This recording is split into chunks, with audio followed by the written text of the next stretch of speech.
The champagne flute slipped from my fingers, crystal shattering against marble as I stared at my own brushstrokes being sold for $330,000.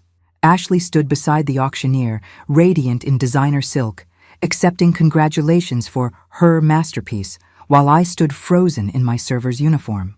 16 years I'd believed that painting was lost forever, destroyed in the basement flood that took everything else. But there it was, my signature carefully painted over with hers, my soul being sold to strangers, while my own daughter-in-law smiled like she'd created magic instead of committing the perfect crime. Comment your location and subscribe to stay connected. Time to dive into the story. Let me tell you how I ended up serving champagne at the very gallery where my stolen dreams were being auctioned off to the highest bidder. Because sometimes life has a twisted sense of humor, and sometimes that's exactly what you need to find your backbone again. 3 months earlier, I'd been Margaret Thompson, 68 years old and invisible to everyone except bill collectors and grocery store clerks who barely glanced up when I counted exact change. My husband Robert had been dead for 8 years, leaving me with a mortgage I couldn't afford and memories that didn't pay rent. My son David visited twice a year with his wife Ashley, just long enough to remind me how disappointed they were in my choices. "Mom, you could have been somebody," David would say, glancing around my cluttered apartment with that particular expression children reserve for parents who failed to live up to their potential. All that talent just wasted. He wasn't wrong about the talent part. Once upon a time, Margaret Thompson had been Maggie Hartwell, the girl who painted landscapes so real you could smell the wildflowers and feel the morning mist. I'd won a scholarship to the Chicago Art Institute, had a gallery interested in my work, had dreams bigger than the small Kansas town where I grew up. Then Robert happened. Sweet, steady Robert with his accounting degree and sensible life plan. Marriage at 22, David at 24, and suddenly art became something I did when I had time. The studio became a guest room. The easel got moved to the garage, and eventually the brushes got packed away in boxes marked someday. After Robert died, I'd tried to find those boxes, tried to remember who I used to be, but someday had been buried under 8 years of grief and financial struggle. The basement flood 2 years ago had taken what was left of my artistic past. Canvases, brushes, even the photographs of my work, gone, or so I thought. When David mentioned that Ashley had gotten a job at the prestigious Whitmore Gallery downtown, I'd felt a flutter of something that might have been pride. At least one person in the family was making something of themselves in the art world, even if it was just selling other people's dreams. "Ashley's doing really well," David had said during his last visit. "She's got such an eye for talent. Eleanor Price thinks she has real potential as a curator." I'd smiled and nodded, playing the supportive mother-in-law role I'd perfected over the years. What else was I going to say? That watching someone else live the life I'd given up made my chest feel like it was filled with broken glass? When Eleanor Price called me personally to offer a job serving at gallery events, I'd been too surprised to say no. "Ashley had recommended me," she said. "Thought I might enjoy being around art again." "It's not much," Eleanor had explained in her crisp, cultured voice. "Just serving champagne and canapes at openings and auctions. But Ashley mentioned you had an artistic background, and I prefer staff who appreciate what we're displaying." The pay was decent, and honestly, I needed the money. Social Security barely covered rent, let alone food and utilities. So I'd said yes, bought a simple black dress that didn't make me look like a discount store refugee, and showed up for my first event 3 weeks ago. The Whitmore Gallery was everything I'd dreamed of in my youth. White walls showcasing carefully curated pieces, perfect lighting that made every painting glow, hushed conversations where words like composition and brushwork were spoken with reverence. Walking through those rooms with a tray of champagne, I felt like a ghost visiting her own funeral.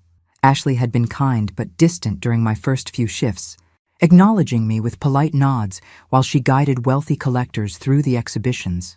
She looked perfect in this environment, sophisticated, educated, speaking the language of art with easy confidence.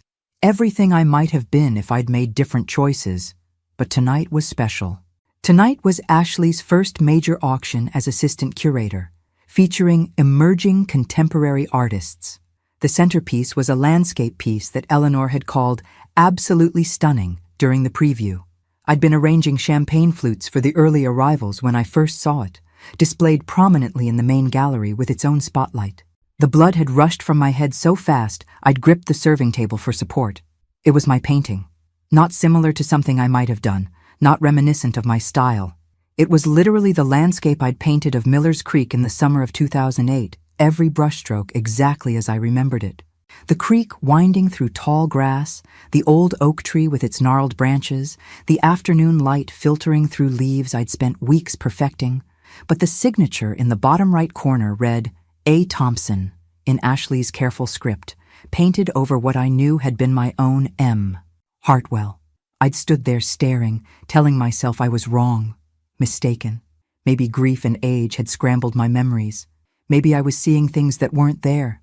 But then I'd noticed the tiny flaw that proved it was mine.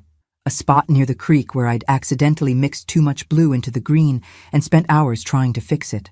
The spot that looked like a mistake to everyone else, but meant hours of frustration to the artist who'd created it.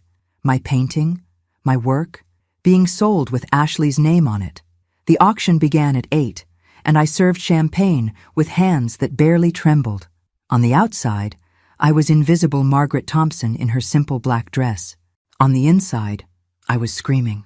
When the auctioneer called Lot 17, Ashley Thompson's remarkable debut piece, I'd positioned myself at the back of the room with a perfect view. The bidding started at $50,000. The price climbed steadily as hands shot up around the room, numbers being called that made my minimum wage existence feel even smaller. Ashley stood near the front, her face glowing with false modesty, as people congratulated her between bids. She was wearing the pearl necklace I'd given her for Christmas 2 years ago, back when I could still afford gifts that mattered. 100,000, 150, 200,000. David appeared beside her, his arm around her shoulders, both of them watching their future get brighter with every bid. Their future built on my stolen past. 300,000, 310, 330,000. Going once. That's when the champagne flute fell from my numb fingers, crystal exploding against the marble floor like a gunshot. Heads turned, Ashley's included, and for one terrible moment our eyes met across the crowded room. I saw recognition flash across her face. Not guilt, not shame. Recognition and calculation, like someone doing rapid math in their head. Sold $330,000 for this remarkable piece by Ashley Thompson. Applause filled the room while I knelt to pick up crystal shards with fingers that wouldn't stop shaking. A security guard appeared beside me with a small broom, his voice kind but firm. "Don't worry about it, ma'am. Happens all the time at these events.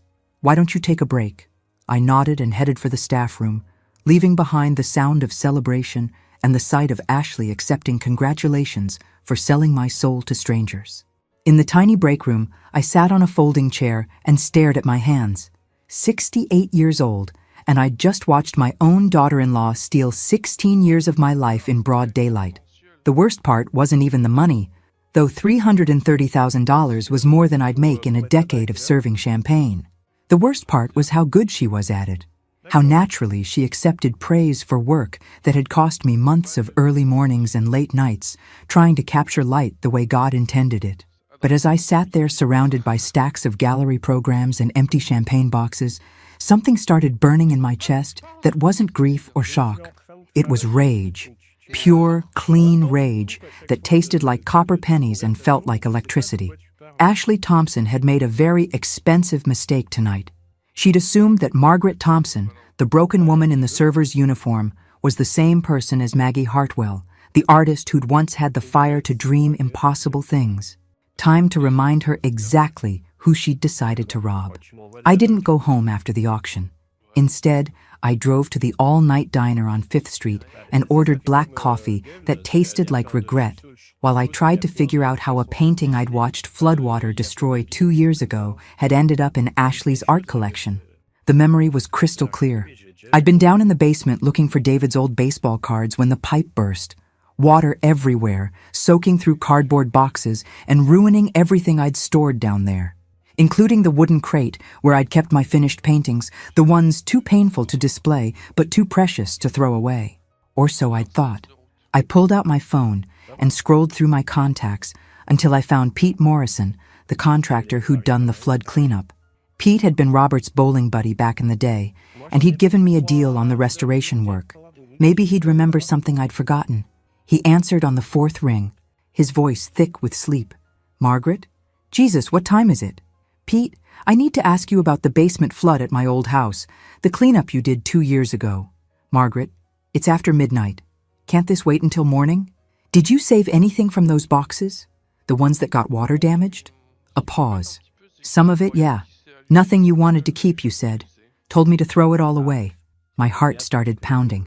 "Where did you throw it away?" "Well, that's the thing. My nephew Danny was helping with the cleanup, and he asked if he could take some of the art stuff. Said his girlfriend was into painting and might be able to restore some pieces. You told me you didn't care what happened to it." "Danny Morrison. Ashley's maiden name was Morrison." "Pete, what's your nephew Danny's last name?" "Morrison. Why?" "And his girlfriend. What was her name?" "Ashley something. Pretty girl, real interested in art. Said she might be able to save some of your paintings." "Why are you asking about this now?" I hung up without answering and sat in the diner booth, my coffee going cold while pieces clicked into place like bullets loading into a gun. Ashley Morrison. She'd been Ashley Morrison when she started dating David 8 years ago, fresh out of art school with a degree and no talent. I'd met her at Sunday dinner, watched her flip through art books and nod along when David talked about my wasted potential. She'd been so interested in my artistic background, asking questions about techniques and periods. I'd thought she was being polite, trying to bond with her future mother-in-law. Instead, she'd been shopping. The flood had been 2 years ago, just before David and Ashley got married. Perfect timing to acquire a collection of original artwork and plenty of time to plan how to use it. I drove home in the pre-dawn darkness, my mind clearer than it had been in years. By the time I reached my apartment, I had a plan that would have made Robert proud. He'd always said I was too trusting for my own good, but he'd also taught me to keep detailed records of everything important. In my bedroom closet, behind winter clothes I rarely needed, was a shoebox containing the documentation of my artistic life. Photographs of paintings, sketches, even some old exhibition programs from my college years. Everything I'd need to prove that Ashley Thompson's remarkable debut piece had been painted by Margaret Hartwell in the summer of 2008. I spread the photos across my kitchen table like playing cards, looking for the one I remembered taking of the Millers Creek landscape. There it was, third photo in the stack, showing my painting on the easel in the garage studio. The date stamp on the back read July 15, 2008. The signature clearly visible was M. Hartwell, but I needed more than old photographs. I needed expert testimony, documentation, something that would hold up if this went legal. I made my first call at 9 in the morning to Dr. Patricia Wells, my old art professor at the community college. Patricia had kept in touch over the years, always encouraging me to get back to painting. She'd know how to verify artistic authenticity. "Margaret, what a lovely surprise. How are you doing?" "I'm doing better than I have in years, actually. Patricia, I need your help with something unusual. How would someone go about proving they painted a specific artwork?" "Well, there are several methods. Photographic documentation, signature analysis, even paint composition testing in extreme cases. Why do you ask?" I told her everything. Ashley, the stolen painting, the auction, even Pete Morrison's nephew Danny. Patricia listened without interrupting, making occasional sounds that suggested she was taking notes. "Margaret, this is serious fraud we're talking about. Art fraud, the kind that involves federal charges and prison time." "I know. That's why I need to do this right. I can help you document your work and provide expert testimony about your artistic style and techniques. I still have some of your pieces from class, and I kept photographs of student work from that period." "But Margaret, you need to understand what you're taking on. This isn't just about the money." "What do you mean?" "Your daughter-in-law didn't just steal one painting. If she was willing to do this once, she's probably done it before. How many other pieces from your collection did she acquire during that flood cleanup?" The question hit me like ice water. I'd painted dozens of pieces over the years, maybe hundreds if you counted all the studies and smaller works. Pete had said Danny's girlfriend was interested in art stuff, not just one painting. "Patricia, I need your help to find out what else she might have taken. Come to my office this afternoon. Bring everything you have. We're going to build a case that will make the art world sit up and take notice. After hanging up, I sat at my kitchen table staring at the photographs scattered across the surface. Each one represented hours of work, pieces of my soul I'd thought were lost forever. How many of them were sitting in Ashley's apartment right now, waiting for their moment in the spotlight? My phone buzzed with a text from David. Ashley told me you were working the auction last night. How exciting that you got to see her big debut. We're taking her to celebrate tonight. Dinner at Romano's at 7 if you want to join us. I stared at the message for a long moment, then typed back, I'd love to hear all about her artistic inspiration. Because if Ashley wanted to play the role of successful artist, she was going to discover that the woman she'd robbed had some very specific questions about where that inspiration came from. And Margaret Thompson, invisible server of champagne and forgotten mother-in-law, was done being polite. Romano's was the kind of restaurant where David took clients he wanted to impress, all white tablecloths and wine that cost more per bottle than I spent on groceries in a month. I arrived precisely at 7, wearing my best dress and the kind of smile that had gotten me through 40 years of marriage to a man who thought feelings were best kept to yourself. Ashley was radiant, holding court at a corner table, while David beamed beside her like a proud manager who'd discovered the next big thing.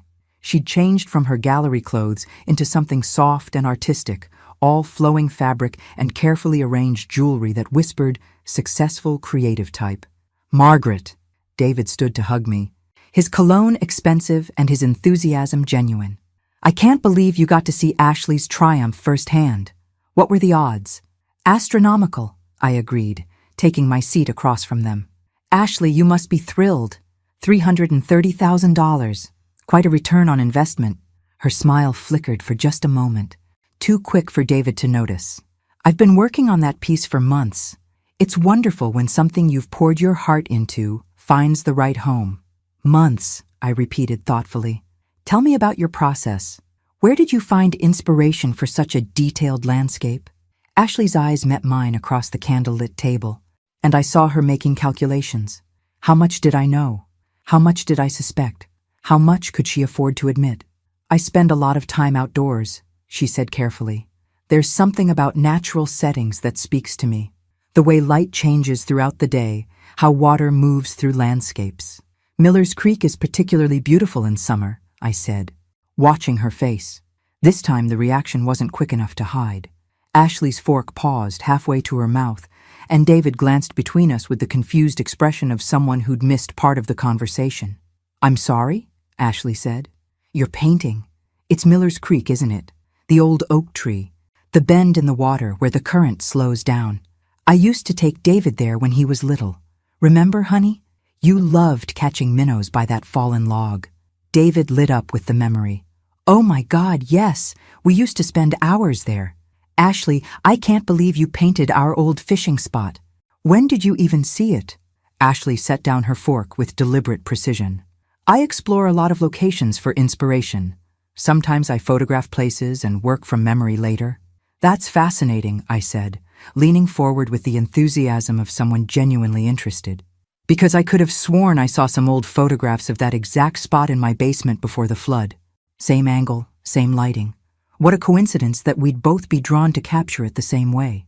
The silence stretched long enough for David to notice. He looked between Ashley and me with growing confusion. What flood? Margaret, what are you talking about? The basement flood 2 years ago. Remember? When that pipe burst and ruined all my old art supplies and paintings? Pete Morrison did the cleanup. Ashley had gone very still, her professional composure locked in place like armor. David mentioned you used to paint. Such a shame to lose your work that way. Oh, but it wasn't all lost, I said brightly. Pete's nephew Danny helped with the cleanup, and his girlfriend rescued some pieces. Thought she might be able to restore them. Isn't that wonderful? It's nice to know my old work found someone who appreciated it. David was frowning now, pieces clicking together in his engineer's mind. Ashley, your maiden name was Morrison. Is Danny your cousin? The waiter chose that moment to appear with our wine, giving Ashley time to construct her response. When he left, her smile was perfectly calibrated, apologetic but not guilty. I should have mentioned it earlier. Yes, Danny's my cousin. When he told me about the water-damaged paintings, I offered to look at them. Most were beyond saving, but a few had potential. I've been studying restoration techniques. So you restored Margaret's paintings? David asked, looking pleased at this family connection he'd somehow missed. I tried to save what I could, Ashley said. But restoration can be transformative. Sometimes you end up with something quite different from the original. I nodded thoughtfully. Different how? Well, water damage often obscures original signatures, makes it impossible to authenticate the original artist. And sometimes the restoration work is so extensive that it becomes a collaboration between the original artist and the restorer. The piece becomes something new. She was good, I had to admit, not just at lying, but at constructing lies that sounded reasonable to someone who didn't know better. David was nodding along, clearly impressed by his wife's artistic knowledge and generous spirit. That's amazing, Ashley. So Margaret's old paintings inspired your new work? In a way, she said, meeting my eyes directly. Sometimes the past provides a foundation for future creativity. I smiled and raised my wine glass. To future creativity built on solid foundations. We drank, and Ashley's hand was steady as glass, but I saw the message in her eyes, clear as painted words. I know that you know, and I'm not afraid. The rest of dinner passed with surface pleasantries, and David's excited chatter about Ashley's promising career. She'd been accepted into a group show next month, had 2 galleries interested in her work, possibly a solo exhibition in the spring, all built on the foundation of my stolen life's work. When we said goodbye in the restaurant parking lot, Ashley hugged me with the affection of a dutiful daughter-in-law. Thank you for coming tonight, Margaret. It means so much to have family support. Family should always look out for each other, I replied, squeezing her back with equal warmth. I can't wait to see what you come up with next. Driving home, I felt lighter than I had in years. Ashley thought she'd won this round by admitting to restoration work while claiming the artistic transformation as her own.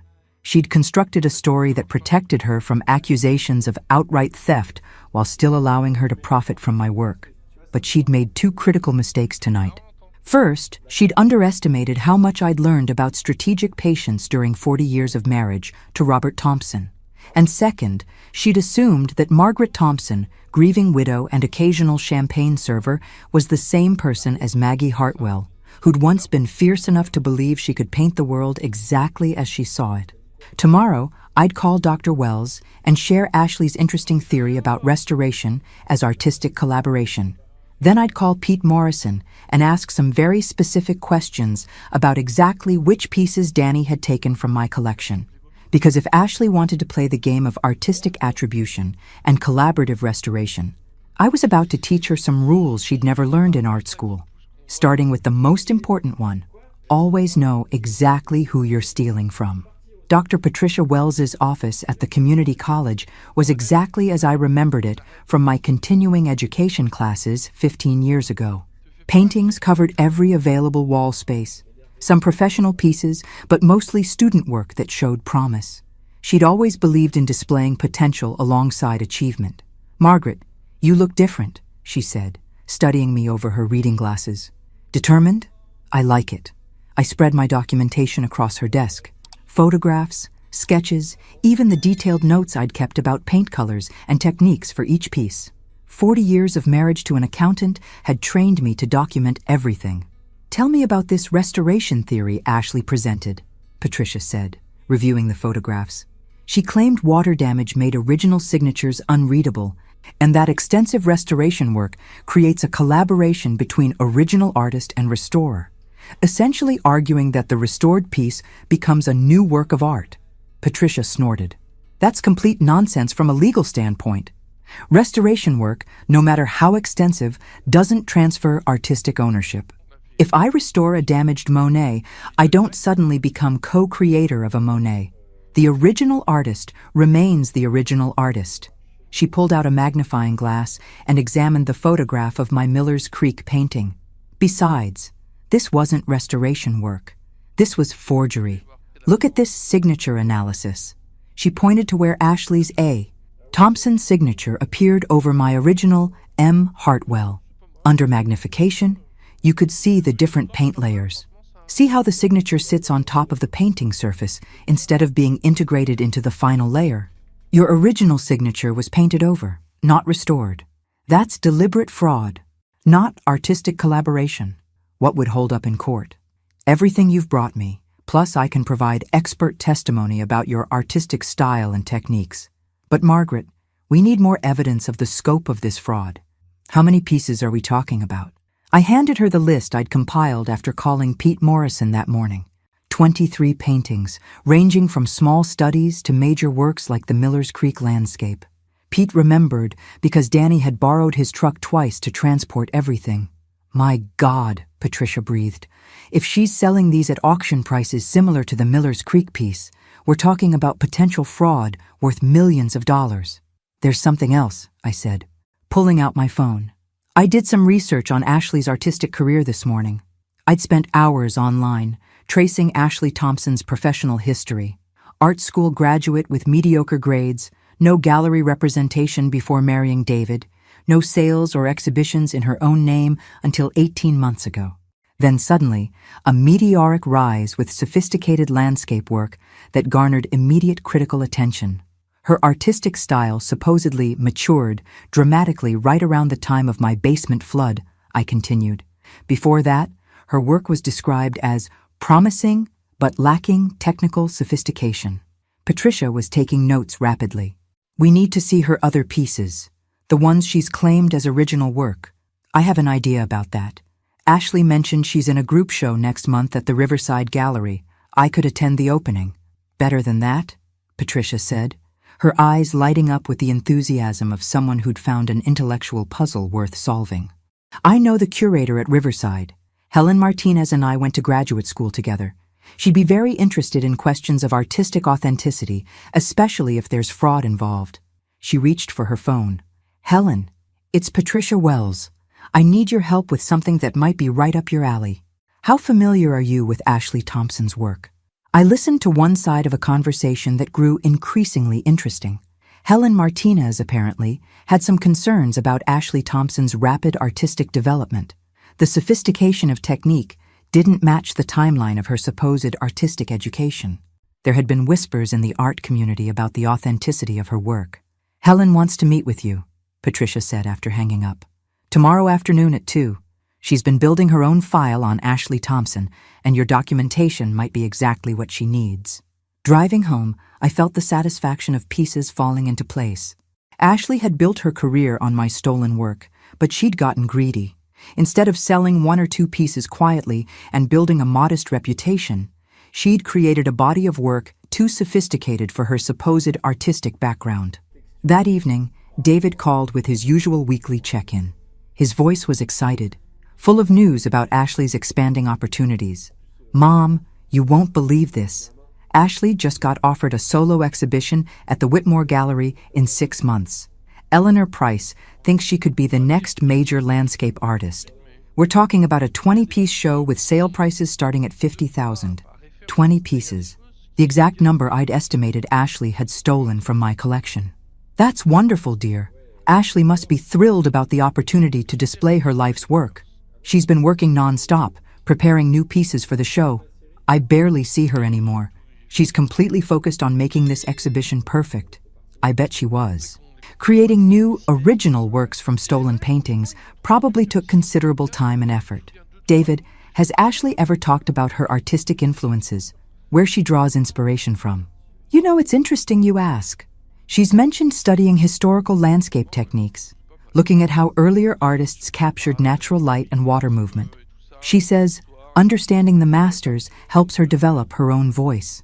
Understanding the masters, or understanding how to paint over their signatures and claim their work as her own. After hanging up, I sat in my quiet apartment and thought about justice. For 16 years, I'd believed my artistic life was finished. Not just ended, but erased, literally washed away in a basement flood that seemed like final proof that my creative dreams had been foolish all along. But my work hadn't been destroyed. It had been stolen. Its value finally recognized by someone who understood its worth better than I'd understood it myself. Ashley Thompson had built a career on the foundation of my artistic ability, and now she was planning a major exhibition to cement her reputation as a talented landscape artist. She'd made one crucial miscalculation, though. She'd assumed that Margaret Thompson, invisible serving woman in her simple black dress, would never discover what had been taken from her. And even if she did discover it, she'd never have the courage or knowledge to fight back. Tomorrow, I'd meet with Helen Martinez and add my documentation to whatever file she was building. Then I'd attend Ashley's group show opening and see exactly how many of my stolen pieces were being displayed under her name. Because Ashley Thompson was about to learn that some collaborations are less voluntary than others, and some restorations involve giving work back to its rightful creator. Helen Martinez met me at a coffee shop near the Riverside Gallery, carrying a leather portfolio that looked serious enough to contain legal documents. She was younger than I'd expected, maybe 40, with the kind of focused intensity that made her seem like someone who didn't waste time on small talk. "Mrs. Thompson, thank you for meeting with me. Patricia Wells showed me your documentation, and frankly, it confirms suspicions I've had about Ashley Thompson's work for months." She opened her portfolio and spread out photographs of Ashley's pieces from various exhibitions over the past year. 8 paintings total, all landscapes, all showing a level of technical sophistication that Helen found suspicious. "Look at this progression," she said, pointing to dates and venues. 18 months ago, Ashley Thompson was a recent art school graduate with basic skills.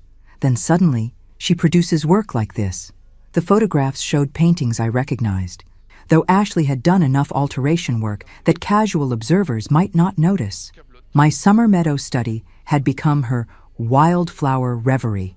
My winter stream scene was now titled Frozen Contemplation. "The technical jump is impossible," Helen continued. "You don't go from student-level work to this kind of mastery in 18 months. Not without years of intensive study or access to work by master artists. Or access to finished paintings you can claim as your own," I said quietly. "Exactly. Patricia explained your flood situation and the connection through Ashley's cousin. Mrs. Thompson, I believe Ashley has been systematically passing off your work as her own, probably for over a year." Helen pulled out another set of photographs, these showing detailed shots of signatures and brushwork. "I've been documenting every piece of hers I could access. Look at these signature overlays." Under close examination, each painting showed the same pattern. Original signatures painted over with Ashley's careful script, just like the Miller's Creek landscape that had sold for $330,000. "This is systematic art fraud," Helen said firmly, "and next week's group show will give us the opportunity to document it properly. What do you need from me?" "I need you to attend the opening as my guest. Bring your documentation and be prepared to identify your original work. I'll have a photographer there to document everything we find." She handed me a business card. "There's something else you should know. I've been in contact with the FBI's art crime team. They've been investigating a rise in art fraud cases involving emerging artists, and Ashley Thompson's rapid success fits their pattern." FBI. The weight of what Ashley had done was starting to sink in. This wasn't just a family dispute about old paintings. This was federal crime. "Helen, what happens to David? My son. He has no idea what Ashley has been doing. If he's genuinely uninvolved, he should be fine legally. But Mrs. Thompson, this is going to destroy their marriage. Financial fraud, criminal charges, prison time. Your daughter-in-law is looking at serious consequences." I thought about David's excited phone calls, his pride in Ashley's success, his plans for their future built on her artistic career. 42 years old, and still naive enough to believe the best about people he loved. "He deserves to know the truth," I said finally. "The truth will come out regardless. The question is whether you want to control how and when, or let the FBI investigation proceed without your input." Friday morning, 1 week before the group show opening, I called David and asked him to meet me for lunch. He suggested our usual place, a casual restaurant where he could eat quickly between client meetings. He arrived exactly on time, already checking his phone for messages while he kissed my cheek in greeting. Success in his engineering consulting firm had made him busier but not necessarily happier. "How's Ashley's preparation for the show going?" I asked after we'd ordered. "Incredible. She's been working 16-hour days, perfecting every detail. The gallery wants her to include some earlier pieces to show artistic development, so she's been going through her whole portfolio. Earlier pieces, my stolen paintings that Ashley was planning to display as examples of her artistic growth. David, I need to tell you something important about Ashley's art." He looked up from his phone, finally giving me his full attention. What do you mean? I told him everything. The flood, Danny Morrison, the Miller's Creek painting at auction, my meetings with Dr. Wells and Helen Martinez. I kept my voice calm and factual, the way Robert used to present financial information to clients. David's face went through several stages: confusion, disbelief, anger, and finally, a kind of sick comprehension as details clicked into place. Mom, this is insane. You're accusing my wife of art fraud. I'm telling you what I discovered when I saw my own painting being sold with her signature on it. Maybe it's a misunderstanding. You said Danny took damaged paintings for restoration. Maybe Ashley genuinely thought they were beyond saving and that her restoration work made them new pieces. I pulled out my phone and showed him the photograph Patricia had taken of the signature overlay on the Miller's Creek piece. Does this look like restoration work to you? David stared at the image for a long time. His engineering mind, trained to analyze structural problems and identify their causes, was applying the same logic to his marriage. Jesus Christ, he whispered finally. How many paintings are we talking about? 23 that I can document. Probably more that I didn't photograph or forgot about. And the value? If they're selling for prices similar to the Miller's Creek piece, potentially millions of dollars. David put his head in his hands. When he looked up, his eyes held the same devastated expression he'd worn at his father's funeral. What do I do, Mom? You talk to Ashley before next Friday's opening. Give her a chance to explain or come forward voluntarily. After that, Helen Martinez and the FBI will handle it. The FBI? His voice cracked slightly. Mom, Ashley could go to prison. Yes, I said gently. She could. We sat in silence for a few minutes while David processed the destruction of everything he'd thought his life was building toward. Finally, he spoke. She knew, didn't she? When you saw each other at the auction. That's why she's been so stressed about this upcoming show. I think she's known for a while that this day would come eventually. David's phone buzzed with a text, and he glanced at it automatically. Ashley, she wants to know if we can postpone dinner tonight because she needs to work late on preparation for the show. He looked at me with eyes that had aged several years in the last hour. I guess I know what she's really preparing for. Friday afternoon, as I got ready for Ashley's group show opening, I thought about the woman I'd been when I first walked into the Whitmore Gallery 3 months ago. Invisible Margaret Thompson, serving champagne to people living the life she'd given up. Grateful for minimum wage and afraid to want anything more than survival. That woman was gone. In her place stood someone who remembered what it felt like to believe in her own worth, to fight for what belonged to her, to refuse to disappear just because someone found it convenient.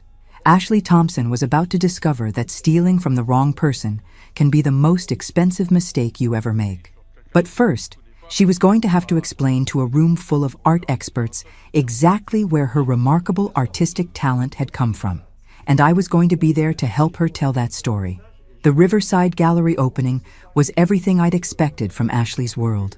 Beautiful people holding wine glasses, speaking in hushed tones about artistic vision and emotional authenticity.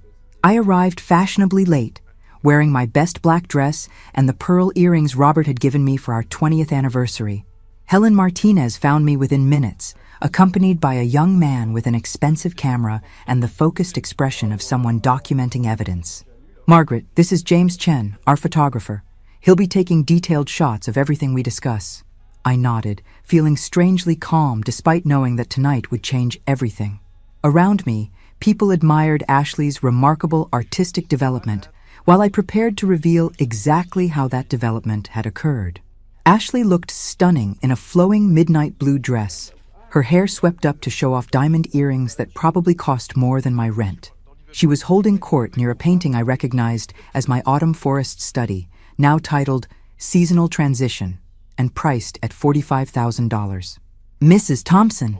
She approached with her perfect gallery smile, air-kissing my cheeks like we were old friends. I'm so glad you could make it. David said you were feeling under the weather. I'm feeling much better now, I replied, studying her face for any sign that she knew tonight was different. Seeing your work displayed so beautifully is quite inspiring. Her smile never wavered, but I caught the quick glance she shot toward the gallery entrance. Looking for David, probably, or maybe Helen Martinez, whose reputation in the art authentication world Ashley would certainly know. I'd love to hear about your artistic process for this piece, I said. gesturing toward my stolen autumn forest. "The way you've captured the light filtering through the leaves is remarkably sophisticated." "Oh, you know how it is," Ashley laughed, the sound perfectly pitched for nearby listeners. "Sometimes inspiration just strikes, and your hands seem to know exactly what to do."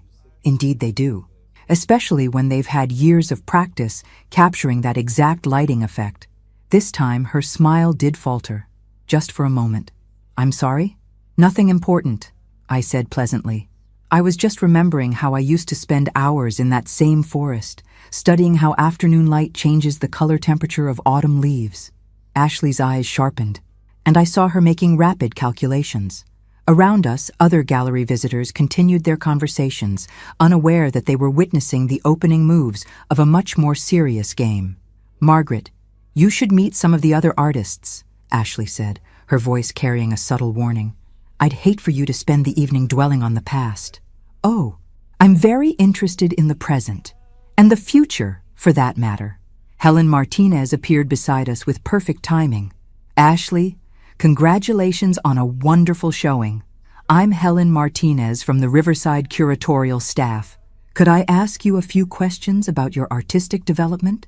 I watched Ashley's face carefully as Helen introduced herself. Recognition and concern flashed across her features before being replaced by professional courtesy. "Of course, though I should mention my husband will be arriving soon, and I promise to introduce him around." "This won't take long," Helen said smoothly. "I'm particularly interested in how your technique has evolved over the past 2 years. Your earlier work showed promise, but this level of sophistication represents quite a leap." "Intensive study," Ashley replied, "and mentorship from experienced artists." "Could you tell me about these mentors? I'm always interested in how emerging artists develop their skills." Ashley glanced around the room, clearly looking for an escape route. It was mostly informal, learning from established techniques, studying historical approaches to landscape painting. Fascinating. "And this piece?" Helen gestured toward my autumn forest. "The brushwork here shows mastery of techniques that usually take decades to develop." "Sometimes talent develops in unexpected ways," Ashley said, her voice growing cooler. Helen pulled out her phone and showed Ashley a photograph. It was the picture I'd taken of my original autumn forest painting in 2007, complete with my signature and the date stamp on the back. "Would you say this earlier version influenced your current work?" The color drained from Ashley's face as she stared at the photograph. Around us, conversation continued, but the three of us stood in a bubble of sudden electric tension. I'm not sure what you're implying," Ashley said carefully. "I'm not implying anything," Helen replied. "I'm asking direct questions about artistic provenance and authenticity. Questions that the FBI art crime team will also be asking next week." Ashley's composure finally cracked. "I think this conversation is over." "Actually," I said quietly, "I think it's just beginning. Because you see, Ashley, that photograph Helen just showed you? I took it 13 years ago of a painting I created. The same painting you've been selling as your own work." Ashley looked between Helen and me, her perfect gallery persona dissolving into something closer to panic. "You can't prove anything." "Oh, but we can," Helen said pleasantly. "Signature analysis, paint composition testing, photographic documentation going back over a decade. Mrs. Thompson has been remarkably thorough in documenting her artistic work. David chose that moment to arrive, and I watched Ashley's face as she saw him approaching. He looked terrible, hollow-eyed and exhausted, like a man who'd spent the week watching his entire world collapse. "Ashley," he said quietly when he reached us, "we need to talk." "Not here," she hissed. "Not now." "Then where? When? After the FBI arrests you?" The words carried further than David intended, and nearby conversations began to falter as people turned to look at us. Ashley's career was built on reputation and connections, and David had just threatened both in front of her professional community. "David, you're causing a scene," Ashley said through gritted teeth. "I'm causing a scene? You've built our entire life on stolen art, and I'm the one causing problems?" Helen stepped smoothly between them. "Perhaps we should continue this discussion somewhere more private." But Ashley was already moving, pushing through the crowd toward the gallery's back exit. I followed, my heart pounding with the knowledge that everything was finally coming to a head. In the alley behind the gallery, Ashley turned on me with fury that was no longer hidden behind professional courtesy. "You vindictive old woman. You couldn't stand that someone actually made something of your mediocre work. My mediocre work that you've sold for hundreds of thousands of dollars. Work that was rotting in your basement. Work you'd given up on. I saved those paintings and made them mean something." David stared at his wife like he'd never seen her before. "Ashley, you stole from my mother. I rescued art from oblivion and gave it the recognition it deserved. Your mother was serving champagne for minimum wage while masterpieces gathered dust in her apartment. The casual cruelty of her words hit me like a physical blow. In Ashley's mind, I was just an obstacle to be removed. My life's work nothing more than raw material for her ambitions. "You're right about one thing," I said quietly. "I had given up, but you made a mistake, Ashley. You assumed I'd stay given up." Police sirens were growing louder in the distance. Helen had apparently made good on her threat to involve law enforcement. Ashley heard them too. Her expression shifted from fury to calculation as she realized her options were narrowing rapidly. "This isn't over," she said, looking directly at me. "You have no idea what you're destroying." "I have every idea," I replied. "I'm destroying a criminal enterprise built on my stolen life's work, and I'm enjoying every minute of it." The police cars turned into the alley, their lights painting the brick walls in red and blue. Ashley Thompson's career as a celebrated emerging artist was about to come to an abrupt end, but my career as someone who refused to be invisible was just getting started. The arrest was surprisingly anticlimactic. No dramatic handcuffs or shouting, just two federal agents in dark suits explaining Ashley's rights while she maintained her composure with the skill of someone who'd been preparing for this moment. "Mrs. Hayes, you're under arrest for conspiracy to commit art fraud, wire fraud, and money laundering. You have the right to remain silent." I watched from the gallery doorway as they led her to an unmarked sedan. David stood motionless in the alley, looking like someone who'd just witnessed a car accident involving his entire future. Agent Sarah Martinez, no relation to Helen, apparently found me 20 minutes later as I sat in the gallery's back office giving my statement to a young FBI technician named Williams. "Mrs. Thompson, we're going to need your cooperation for the investigation. This case appears to be larger than we initially suspected." "Larger how?" Agent Martinez sat across from me, her expression serious. "Your daughter-in-law wasn't working alone. We've been tracking a network of art fraud cases involving restoration work on supposedly damaged pieces. Ashley Thompson was part of a sophisticated operation. The implications hit me like ice water. How many other artists has she stolen from? We're not sure yet. But we've identified at least 12 other cases where emerging artists have shown suspicious improvements in technical skill, often coinciding with access to collections of damaged artwork." Williams looked up from his laptop. "Mrs. Thompson, when you spoke with Pete Morrison about the cleanup, did he mention anyone else being interested in the damaged paintings?" "Danny Morrison was the only one he mentioned, Ashley's cousin. We need to talk to Danny Morrison," Agent Martinez said, "and we need a complete inventory of every piece that was taken from your collection." Over the next 3 hours, I provided the most detailed artistic autobiography of my life. Every painting I could remember, techniques I'd used, even the specific brands of paint I'd preferred. Williams photographed my documentation while Agent Martinez asked questions that revealed just how much the FBI already knew about Ashley's operation.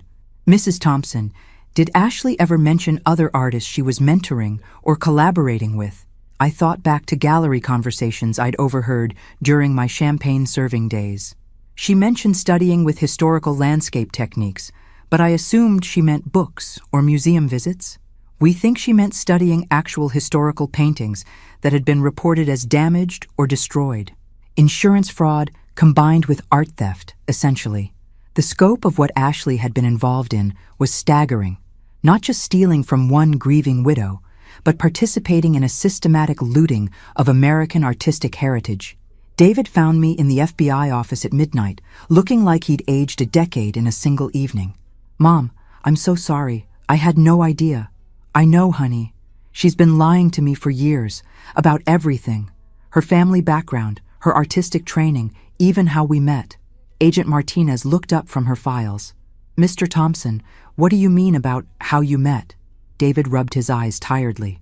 Ashley told me she was working as a gallery assistant when we met, but tonight I found out she was actually working for a restoration company that specialized in insurance claims. She'd been targeting collections that had suffered damage. Including mine, I said quietly. Including yours. She researched you after learning about the flood through Danny.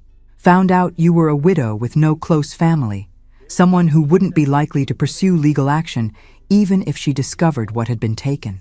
The calculated nature of Ashley's crime was somehow worse than random theft. She'd studied my life, identified me as a suitable victim, and built a relationship with my son specifically to gain access to my stolen artwork. There's something else, David continued. I found files in her home office, documentation about other artists, other collections. Mom, Ashley wasn't just stealing your work. She was running a business built on art fraud. Agent Martinez leaned forward. What kind of documentation? Photographs, research notes, even financial projections about the value of stolen pieces. She had folders on dozens of artists. David, we need to see those files, Agent Martinez said. Tonight, if possible. They're in our home safe. Ashley doesn't know I have the combination. By 3 a.m, I found myself sitting in Ashley and David's pristine living room while FBI agents photographed the contents of a safe that contained the business records of a multi-million-dollar art fraud operation. The files were meticulous. Ashley had documented everything: where pieces were acquired, how much restoration work was needed to make them saleable, which galleries were likely to accept questionable provenance, even which art critics could be influenced to write positive reviews. My folder was thick, containing photographs of all 23 paintings Danny had taken, plus detailed notes about my artistic style and techniques. Ashley had studied my work more carefully than any art critic ever had. But what made my blood run cold was discovering that I wasn't Ashley's first victim. The files revealed a pattern going back 5 years, targeting elderly artists whose work had been reported as damaged or destroyed. Insurance payouts for lost collections that were actually being sold through Ashley's gallery connections. Mrs. Thompson, Agent Martinez said, holding up a photograph from Ashley's files. Have you ever seen this woman? The photo showed an elderly woman, maybe 75, standing beside a painting of ocean waves. Her face was radiant with pride and accomplishment. I don't think so. Who is she? Eleanor Caldwell. She died 2 years ago, supposedly in poverty, despite being a talented marine artist. Her family donated her remaining work to charity after her death. Agent Martinez showed me more photos from Eleanor's file. Dozens of paintings, all documented with the same meticulous attention Ashley had given my collection. We think Eleanor Caldwell's family was told her work had been destroyed in a house fire. Meanwhile, Ashley was selling Eleanor's paintings through high-end galleries, claiming them as her own early experiments with marine landscapes. The scope of Ashley's operation was breathtaking. Not just theft, but systematic looting disguised as artistic development, preying on families who trusted that their loved ones' legacies were being properly handled. How many artists total? I asked. We've identified 15 cases so far. Estimated value of stolen artwork approaches $8 million. $8 million worth of stolen dreams, stolen legacies, stolen life's work. Artists who died thinking their contributions to the world had been lost to floods and fires and accidents, never knowing their work was being celebrated and sold under someone else's name. Dawn was breaking as the FBI finished documenting Ashley's files. I stood on the front steps of the house I'd visited so many times for family dinners, watching agents carry boxes of evidence to unmarked cars. David appeared beside me, holding 2 cups of coffee that smelled like salvation. What happens now? He asked. Justice, I said, for Eleanor Caldwell and 14 other artists who deserved better, and recognition for work that never should have been forgotten. The morning sun was painting the sky in shades of gold and pink, the kind of light that had inspired every landscape painting I'd ever created. For the first time in years, I looked at that light and felt the urge to paint it myself, to capture it with my own hands, instead of watching someone else claim credit for seeing beauty in the world. Ashley Thompson had stolen my past, but she'd accidentally given me something more valuable, the knowledge that my work had always been worth fighting for. The media attention began the next morning. Emerging artist arrested in multi-million-dollar art fraud scheme was the headline in every major newspaper, and by noon, my phone was ringing with reporters wanting to interview the elderly victim who brought down an art forgery ring. I let them go to voicemail. I wasn't ready to be anyone's inspiration story just yet. Dr. Patricia Wells called around 3 in the afternoon with news that made my hands shake. "Margaret, I've been contacted by the Whitmore Gallery. They want to host a retrospective of your original work. They're calling it Recovered, the Art of Margaret Hartwell. My work isn't famous enough for a retrospective. It is now. 16 of your pieces have been selling for six-figure prices over the past 2 years. You're already a recognized artist. You just didn't know it." The irony was sharp enough to cut. Ashley's theft had made me more successful than I'd ever been when I was actually creating the work. "Patricia, I haven't painted in 8 years. Then maybe it's time to start again." That evening, I drove to the storage unit where I'd kept Robert's things after selling the house.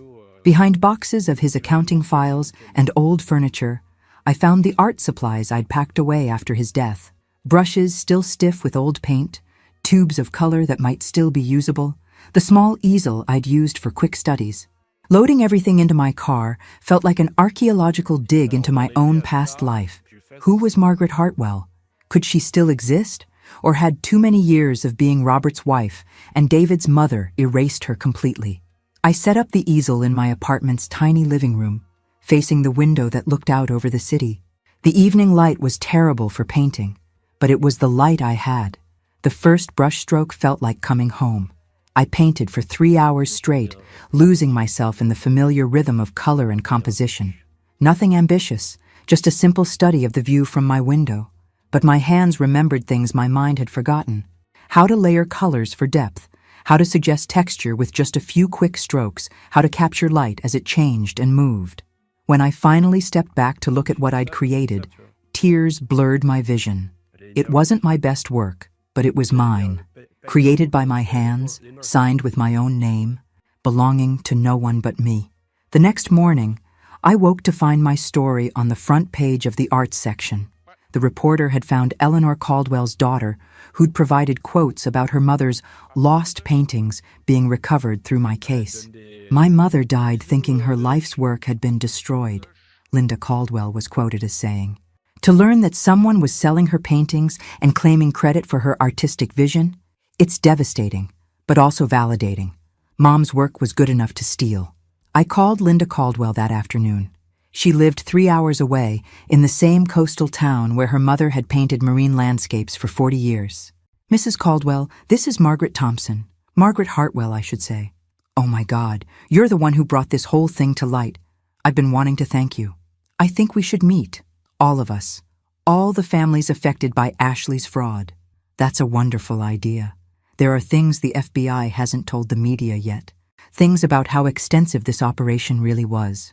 We arranged to meet the following Saturday at Eleanor Caldwell's former studio, which Linda had preserved exactly as her mother left it.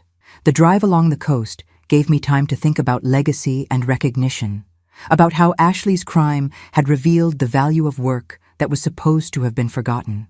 Eleanor Caldwell's studio was a converted garage facing the ocean, with windows positioned to capture natural light throughout the day. Her final painting was still on the easel, an unfinished seascape that showed a master's understanding of water and light. Linda was a woman my age, maybe 65, with her mother's artistic eye and her father's practical nature. She'd been a teacher for 40 years, raising her own family while helping Eleanor maintain a modest career, selling paintings to local tourists and seasonal residents. "Mom never sold a painting for more than $500, Linda told me as we looked through Eleanor's remaining work. She always said she painted for joy, not money, but seeing her pieces sell for $50,000 each under someone else's name, it proves she was better than she ever knew. That's what hurts most. Mom died thinking she was just a hobbyist, a nice lady who painted pretty pictures for tourists. I understood that pain intimately. How many artists die believing their work wasn't important enough to matter, never knowing that someone else would later recognize its true value? Linda, I want to organize something. A group exhibition featuring recovered work from all the artists Ashley stole from. Not as victims, but as the accomplished artists we actually were. Linda's eyes lit up with the same enthusiasm I'd seen in Patricia Wells when she recognized a good idea. "A celebration instead of a memorial," she said. "Mom would have loved that." We spent the rest of the afternoon planning.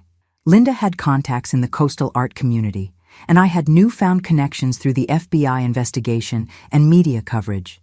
Together, we could create something that honored the original artists while exposing the full scope of Ashley's crimes. Driving home, I felt something I hadn't experienced in years: the excitement of a project worth my full attention and energy. Not just recovering my stolen past, but building something new from the wreckage Ashley had created. My phone rang as I reached the city limits. David, calling with news that made me pull over to listen properly. "Mom," Ashley's lawyer called. "She wants to make a deal with the FBI. She's offering to provide information about the entire forgery network in exchange for reduced charges." "What kind of information?"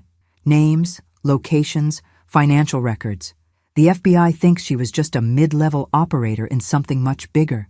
So Ashley wasn't the mastermind I'd assumed her to be. She was another kind of victim, recruited and used by people who'd recognized her desperation for artistic success and exploited it for their own profit. It didn't excuse what she'd done, but it explained how a small-town art school graduate had managed to orchestrate such sophisticated fraud. She'd had help, guidance, probably threats to keep her in line. "David, how are you handling all this?" "I'm leaving her," he said quietly. "I have to, not just because of the fraud, but because she looked me in the eye for 3 years and lied about everything that mattered. I can't rebuild a marriage on that foundation." I thought about Robert, about 40 years of marriage built on honesty and shared values. David deserved that kind of partnership, not a relationship founded on calculated deception. "I'm sorry, honey. I know you loved her. I loved who I thought she was. Turns out that person never existed." After hanging up, I sat in my car watching sunset light paint the sky in colors that demanded to be captured on canvas. Tomorrow, I'd call the Whitmore Gallery about the retrospective. I'd start planning the group exhibition with Linda Caldwell. I'd begin the process of reclaiming Margaret Hartwell from the ashes of Margaret Thompson's invisible life. Ashley had stolen my past, but she'd accidentally shown me that I still had a future worth fighting for. The phone call came at 6 in the morning on a Tuesday, 3 weeks after Ashley's arrest. Agent Martinez sounded exhausted but grimly satisfied. "Mrs. Thompson, we need you to come in immediately. Ashley's cooperation has uncovered something we didn't expect." "What kind of something?" "She wasn't just stealing from individual artists. She was part of a network that's been systematically looting museum storage facilities, insurance salvage operations, even estate sales. We're talking about organized crime on a national scale." An hour later, I sat in the FBI field office looking at photographs and documents that revealed the true scope of what Ashley had been involved in. Names, addresses, financial records stretching back over a decade. A criminal enterprise that had stolen millions of dollars worth of art from dozens of sources. "This isn't just fraud," Agent Martinez explained. "This is cultural theft. They've been erasing artistic legacies and redistributing them for profit." The centerpiece of Ashley's cooperation was a ledger containing detailed records of every piece that had been processed through their operation. Artists' names, acquisition methods, sale prices, gallery connections, a business plan for the systematic destruction of American artistic heritage.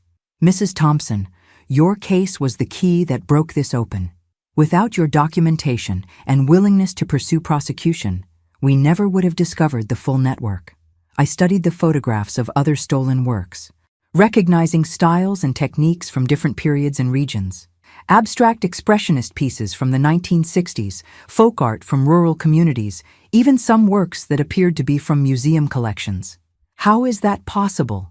Museums have security, authentication procedures. Storage facilities are less secure than exhibition areas. Many museums have thousands of pieces in storage that rarely get reviewed or inventoried. A few missing items can go unnoticed for years, especially if they're replaced with documentation claiming the pieces were damaged or destroyed. Agent Martinez handed me a folder marked Recovery Operations. Inside were photographs of artwork being returned to families, museums and estate collections that had been told their pieces were lost forever. "This is what your courage made possible," she said. 17 families have gotten their loved ones' work back. 4 museums have recovered pieces they thought were permanently lost. And we've identified the location of approximately 300 additional stolen pieces. I looked at photo after photo of people holding paintings. Sculptures, drawings, artists' legacies returned to their rightful owners. Elderly women like Linda Caldwell seeing their mother's work again. Adult children discovering that their father's sculptures hadn't been destroyed in warehouse fires after all. What happens to Ashley? She'll serve time, but probably less than if she hadn't cooperated. The information she's provided will help us prosecute the organizers of this operation, people who've been stealing from artists for over a decade. That afternoon, I drove to David's apartment. He'd moved out of the house he'd shared with Ashley within days of her arrest. He looked healthier than he had in weeks, like someone who'd stopped carrying a weight he hadn't realized was there. "Mom, I've been thinking about what you said about rebuilding your artistic career. What about it? I want to help, not financially. I know you don't need that anymore, but practically. You're going to need a studio, proper equipment, maybe assistance with exhibitions and marketing." The offer touched me more than he probably realized. David had spent years politely dismissing my artistic ambitions as hobbies, and now he was offering to help make them real. "David, are you sure? You have your own career to rebuild. My career is fine. It's my life that needs rebuilding. I want to do something that matters, something that helps instead of just making money." We spent the evening making plans. David would use his engineering background to help design a proper studio space, and his business connections to navigate the practical aspects of launching an artistic career at 68.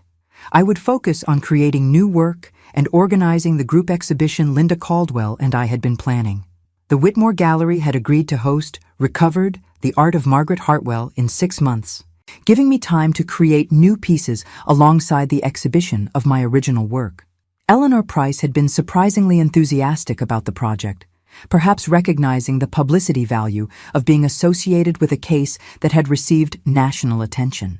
"Margaret, you've become something of a folk hero in the art world," Eleanor had told me during our planning meeting.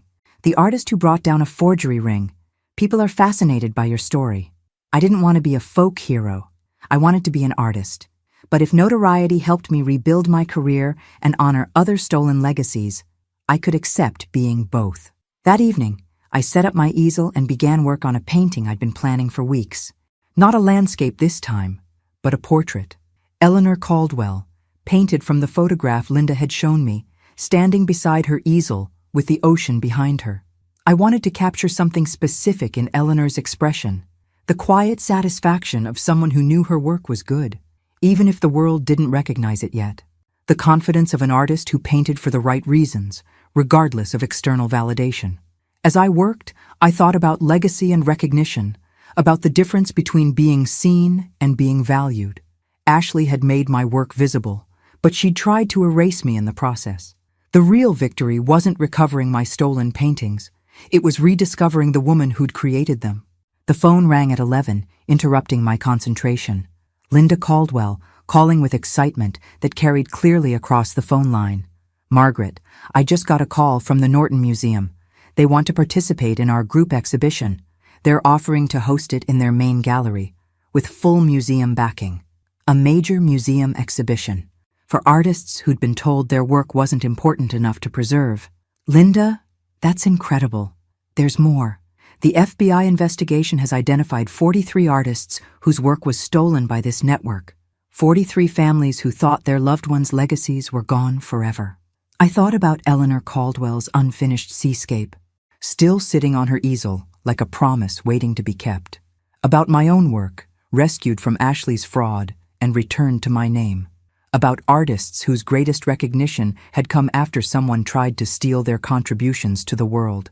"Linda, we're not just organizing an exhibition. We're building a monument." To what? To the idea that no artist's work should ever be forgotten, and no thief should ever be allowed to steal someone else's vision of beauty. As I hung up and returned to my painting of Eleanor Caldwell, I realized something had fundamentally changed in how I saw my own life. 3 months ago, I'd been Margaret Thompson, invisible widow serving champagne to people living the life she'd given up. Tonight, I was Margaret Hartwell again, artist and advocate, painting portraits of women who refused to let their stories be erased.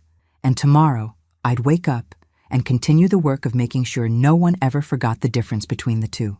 6 months later, I stood in the main gallery of the Norton Museum, watching people study my portrait of Eleanor Caldwell with the kind of attention I'd dreamed of receiving my entire artistic life. The museum exhibition, Stolen Voices, Recovered Art, and Reclaimed Legacies, had drawn crowds from across the country, transforming a story about art theft into a celebration of artistic perseverance.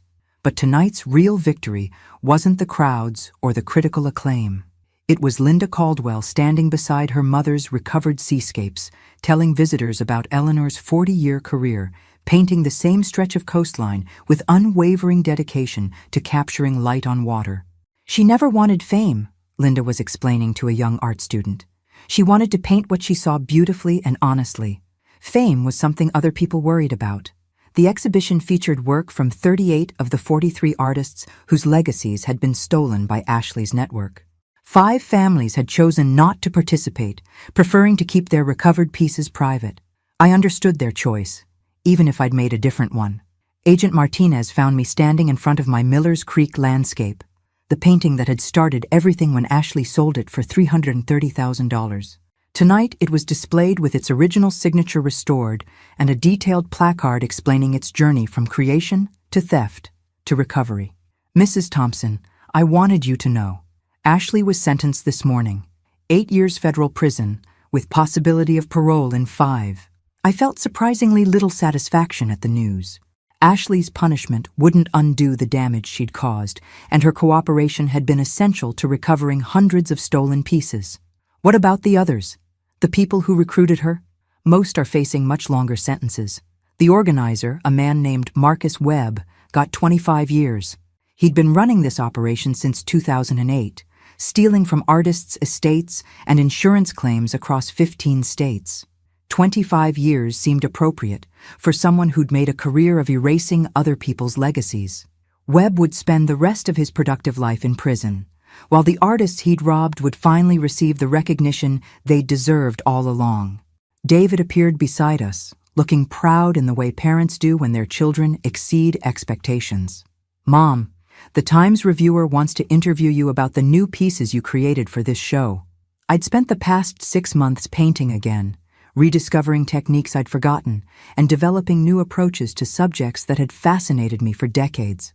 The 12 new paintings in tonight's exhibition represented the most sustained creative period of my life, work that belonged entirely to me, without question or theft. David, I'm not sure I'm ready for that level of attention. Mom? You've become one of the most recognized landscape artists in the country. The Whitney wants to acquire 3 of your pieces for their permanent collection. The Whitney Museum. I thought about 22-year-old Maggie Hartwell, fresh out of art school and dreaming of exactly this kind of recognition. She would have been terrified and thrilled by tonight's success. At 68, I felt mostly grateful. Dr. Patricia Wells joined our small group, carrying a champagne flute and wearing the satisfied expression of someone whose faith in a student had been completely vindicated. Margaret, I have news that I think will interest you. The community college wants to establish the Margaret Hartwell Scholarship for non-traditional art students. People who are returning to their artistic careers after raising families or changing life directions. Patricia, I can't have a scholarship named after me. I'm still learning how to be an artist again myself. That's exactly why you should have it named after you. You're proof that it's never too late to reclaim your creative life. As the evening continued, I found myself thinking about identity and reinvention, about the difference between who you are and who others decide you should be. For 8 years after Robert's death, I'd accepted the role of diminished widow, someone whose productive life was essentially finished. Ashley's theft had accidentally revealed that my productive life had never actually ended. It had just been interrupted. Eleanor Price from the Whitmore Gallery approached as I stood contemplating my newest painting, a self-portrait I'd titled Artist at Work, showing myself painting in my apartment studio. Margaret, I hope you'll consider a solo exhibition with us next year. Based on tonight's response, I think you could easily fill our main gallery. A solo exhibition at the Whitmore Gallery, where this entire journey had begun when I watched Ashley sell my stolen work. The symmetry was almost too perfect to believe. Eleanor, I'll need time to create enough new work for a full show. Take all the time you need. Good art can't be rushed. As the museum reception wound down and guests began leaving, I walked through the exhibition one final time. 43 artists represented, hundreds of people who'd come to see work that was supposed to have been lost forever. Stories of survival and recovery, of art that outlasted the people who tried to steal it. In the center of the main gallery, a video installation played interviews with family members talking about their recovered pieces. Linda Caldwell spoke about her mother's dedication to painting the same coastline for 40 years, finding something new in familiar subjects every single day. An elderly man named Robert Jimenez described his father's abstract paintings, created in the 1960s when few people understood or appreciated non-representational art. Work that had been dismissed as worthless when it was stolen, but recognized as significant by the time it was recovered. Each story was different, but they all shared the same themes: persistence, dedication to artistic vision regardless of external recognition, and the belief that creating beauty was a worthy way to spend a life. As I stood watching these testimonials, I realized that Ashley had accidentally given me something more valuable than the money she'd made from my stolen work. She'd forced me to defend my artistic identity, to prove that Margaret Hartwell had always been worth fighting for. David found me standing in front of Eleanor Caldwell's unfinished seascape, which Linda had loaned to the exhibition as a symbol of interrupted but continuing creative life. "Mom, are you ready to go home?" I looked around the gallery one more time, seeing my work displayed alongside pieces by artists whose names were now known because someone had tried to steal their legacies. "Yes," I said, linking my arm through his. "I'm ready to go home and paint." Because tomorrow morning, I'd wake up in my studio apartment and continue the work I'd begun 46 years ago when I first picked up a brush and decided that the world was beautiful enough to deserve careful attention. And this time, no one would ever be able to take that away from me.